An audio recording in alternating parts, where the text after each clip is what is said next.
Mesdames et messieurs, bonjour et bienvenue dans Initiative Lilis, un rendez-vous au cœur du monde professionnel féminin. Accrochez-vous car nous embarquons pour un voyage essentiel, celui du rôle de femme dans l'innovation et la transformation du monde du travail, avec un éclairage particulier dans le contexte congolais.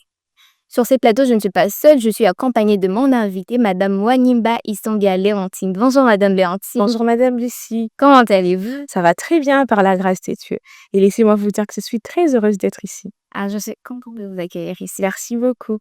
Léontine est étudiante en sciences politiques. Elle se distingue par son engagement en faveur de l'éducation de jeunes filles et des enfants congolais. Elle préside la Ligue de femmes du Leadership Academia University et cofondatrice de la start-up Isambia Service et s'illustre également en tant que conférencière et écrivaine.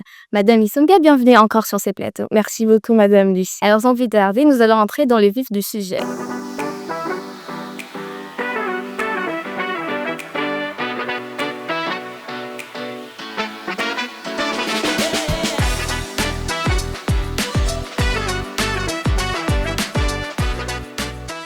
Pour commencer, j'aimerais savoir, en tant qu'étudiante en sciences politiques et militante, comment les jeunes Congolaises abordent-elles l'innovation dans le monde du travail? Voyez-vous de priorités spécifiques à cette génération?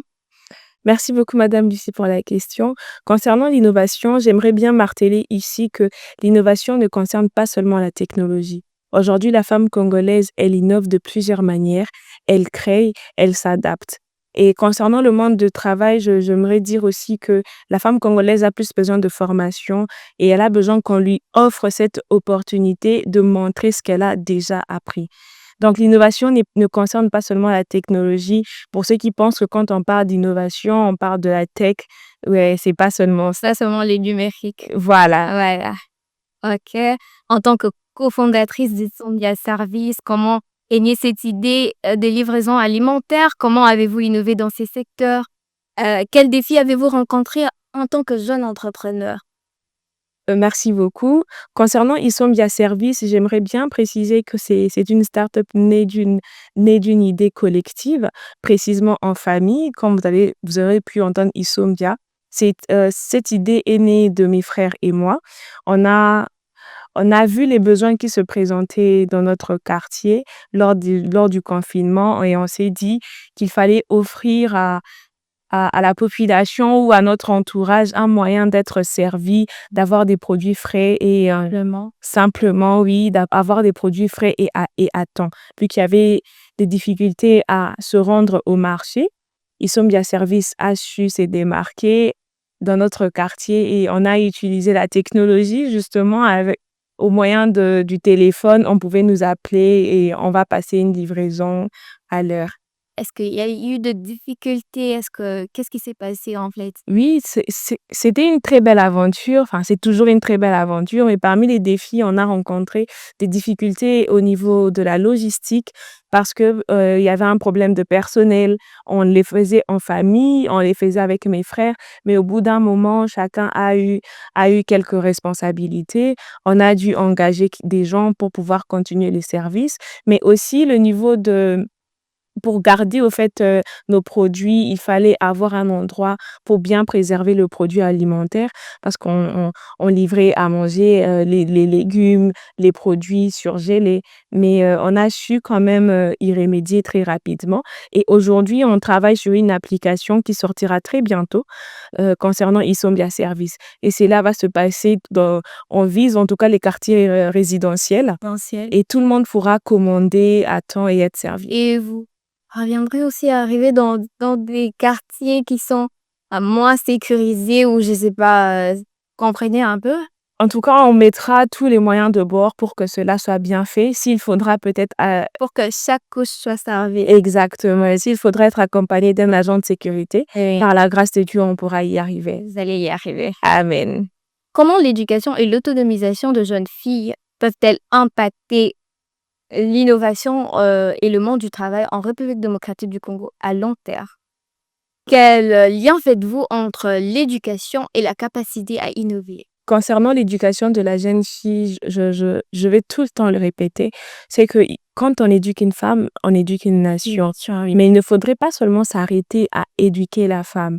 Il faudrait que notre population arrive au niveau où on donne les opportunités à ces jeunes femmes qui ont appris durant toutes ces années. On a besoin que la femme, qu'elle se retrouve dans un environnement qui lui permet de pouvoir accéder à des postes ou pouvoir se retrouver. Et quand je parle de la femme, c'est la femme en général, mais précisément la jeune étudiante. On aimerait bien voir aujourd'hui dans notre pays les jeunes femmes étudiantes avoir des postes ou avoir des jobs étudiants. Ça, c'est aussi des opportunités.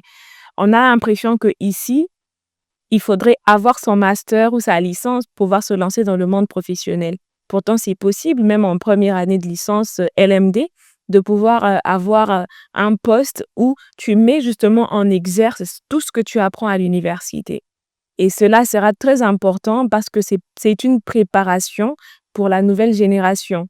Et si on veut, pardon, une RDC qui, qui innove demain, il faudrait qu'on apprenne à investir dans l'éducation de la jeune fille ou la jeune femme aujourd'hui. Voilà, ce sont les outils qui nous permettront d'avoir une RDC bien innove. Et parce qu'on a compris que la théorie, c'est bien, mais la pratique, c'est toujours mieux. C'est beaucoup mieux. Oui. Donc, en tant que présidente de la Ligue de femmes de votre université, le Leadership Academia, je signale, comment cette plateforme est-elle née et comment prépare-t-elle les jeunes femmes au monde professionnel et encourage leur leadership et leur capacité à innover? La Ligue des femmes, notamment appelée la sororité Femmes en Action, FEA en sigle, est née d'une jeune étudiante de Leadership Academia qui a vu qu'il y avait ce besoin de combler ce vide et de pouvoir former les femmes à bien se retrouver dans le milieu estudiantin. Aujourd'hui, la Ligue des femmes FEA accompagne des jeunes femmes dans les sessions de mentoring, on offre des formations et on prépare la jeune fille à atteindre les postes de décision demain. Exactement. Fort de votre expérience en tant qu'étudiante, militante, entrepreneur, conférencière, quel message d'encouragement aimeriez-vous adresser à ces jeunes filles congolaises qui vous suivent, bien sûr, qui aspirent à innover et transformer le monde du travail? Quelles sont selon vous les prochaines étapes cruciales pour leur pleine participation? Juste une phrase. Le courage nous redonne ce que la chance nous a ravi. J'encourage les femmes à pouvoir prendre leur place. Il y aura certaines portes qui seront ouvertes, certaines portes où on va nous pousser à y accéder, mais d'autres, il faudra que nous puissions casser la porte forcée pour pouvoir y accéder. Donc, pour celles qui hésitent encore, pour celles qui pensent qu'elles ne sont pas capables, je les invite à prendre le courage de oser, de se former, de beaucoup lire aussi, parce que c'est dans la lecture qu'on apprend beaucoup de choses et ça nous permet de garder cet élan de pouvoir se mettre à jour et de pouvoir faire ce qu'on aime aussi. C'est très important de pouvoir aimer ce que l'on fait, de pouvoir avoir une vision bien claire de celle qu'on veut être, de comment on veut aider notre pays et de ne pas suivre toujours la masse. Parce qu'en suivant la masse, parfois on se perd. Oui. Exactement. Sans oublier de croire en Dieu, parce que c'est lui qui nous garde, c'est lui qui nous donne cette grâce de pouvoir Garder la foi. de garder la foi et d'être résilient. Il y a beaucoup de choses comme ça, beaucoup de qualités qu'il faudra avoir parce que ce n'est pas toujours facile, hein. C'est pas toujours facile. Exactement. Et surtout quand il faut oser, hein. Ah oui, il y a cette peur-là, il y a cette peur qui naît en nous, mais quand on a le courage de faire un pas, on a le courage de croire que ce qu'on a en nous est très important pour notre pays. Il faudra se laisser guider par cette force intérieure, notre foi, et se lancer. C'est important. C'est très important. Quel beau message. Merci beaucoup, madame. Merci, Madame Léontine, pour votre brillante intervention, je sais. Quelle femme remarquable. Merci à vous, ce n'est que les débuts. Merci. Très chers téléspectateurs, nous sommes arrivés à la fin de notre émission.